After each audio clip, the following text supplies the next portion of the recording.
Essa daqui talvez, provavelmente a parte mais importante aí do entendimento sobre a utilização de redes. A gente já falou muito sobre partes conceituais e outros tópicos, outros elementos aqui, mas agora é o pacote iGraph ou tratamento de redes, que é que traz uma potencialidade muito grande para a utilização da análise de redes dentro de um ambiente de tratamento de dados. Então, você tem uma série de ferramentas, vocês viram aí o Geph, vocês viram o CINET e outras ferramentas que têm uma facilidade grande para você fazer esse tratamento, só que nem sempre você tem o dado organizado no formato que você quer para conseguir fazer a leitura por essas ferramentas. E aí que entra o R, com a capacidade de você incorporar ou absorver ou importar uma série de informações e aí fazer esse tratamento, essa organização para conseguir transformar em formato de rede e aí eventualmente você exportar como arquivo e conseguir ler nessas outras plataformas que tem uma facilidade de visualização muito maior do que o R. Mas no que diz respeito ao tratamento e importação e organização de dados, o R é imbatível, né?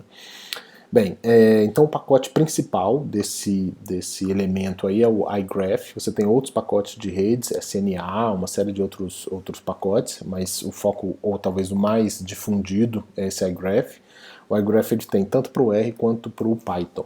Então você pode utilizar de diversas maneiras, né?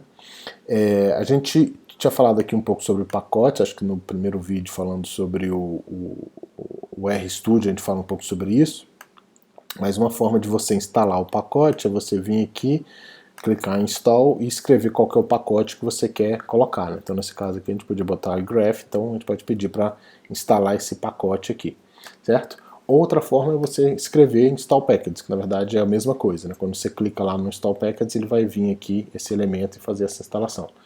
E aí, uma vez que você instala o pacote, você tem ele disponível. Então eu tenho aqui, por exemplo, iGraph, ele está aqui disponível, mas se eu quiser habilitar ele, eu tenho que escrever library. Então library eu habilito o pacote, e se eu escrevo detach, ele vai desabilitar o pacote. Então basicamente se você clicar aqui, ele escreve library, basicamente, né? Então, library iGraph seria a mesma coisa do que você está escrevendo aqui. Então, você precisa instalar o pacote, precisa habilitar para você utilizar as funcionalidades que você tem dentro dele. E essas aqui são todas as funcionalidades que existem, tá bom? Então, a gente vai focar principalmente aí uma série de atividades relacionadas com o pacote iGraph e as funcionalidades que eles têm de forma simples. Conforme no arquivo de base, né, base o arquivo de redes tem uma série de funções, ele está muito relacionado, acho que não sei se eu falei no primeiro vídeo, com a Katia Nova.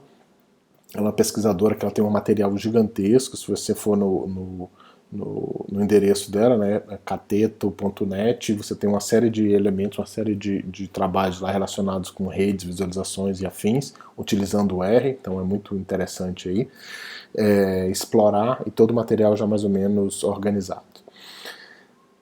Então a gente vai tentar seguir isso daqui. Aqui ele mostra todos os elementos que estão disponíveis, vamos só limpar a nossa lista aqui, a mesma coisa que está limpando aqui, e aí depois ele pede para você instalar o pacote, né? Se você dá um list package iGraph, ele vai dizer todos os objetos que existem dentro do pacote. Então você tem aqui 782 objetos ou funcionalidades, que são todas essas funcionalidades que estão aqui. E aí para cada uma delas, se você quiser, você pode tentar entender. Eu quero saber como é que funciona o write iGraph.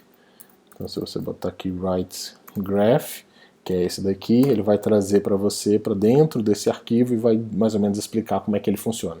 Então se você quiser entender as funcionalidades dele, só vocês olharem aqui dentro, ver todos os pacotes, todas as funcionalidades que tem, e aí simplesmente fazer um questionário, ou então vir aqui no pacote e simplesmente fazer a busca e clicar e ele faz a explicação aqui de como é que ele é utilizado, né? No final normalmente tem alguns exemplos, né, de como é que você pega esse arquivo e afins, né? Então muito desses exemplos ela utiliza muito do que está aqui dentro do próprio pacote. Mas, então essa é a função básica de você entender o que você tem dentro da análise de redes, no sentido de que essa é a ferramenta de análise de redes para o R mais utilizada. A gente vai passar um pouco mais à frente aqui de como é que se cria esses grafos e tipos de grafos, certo? E talvez explorar alguns dos elementos que estão dentro desse arquivo aqui.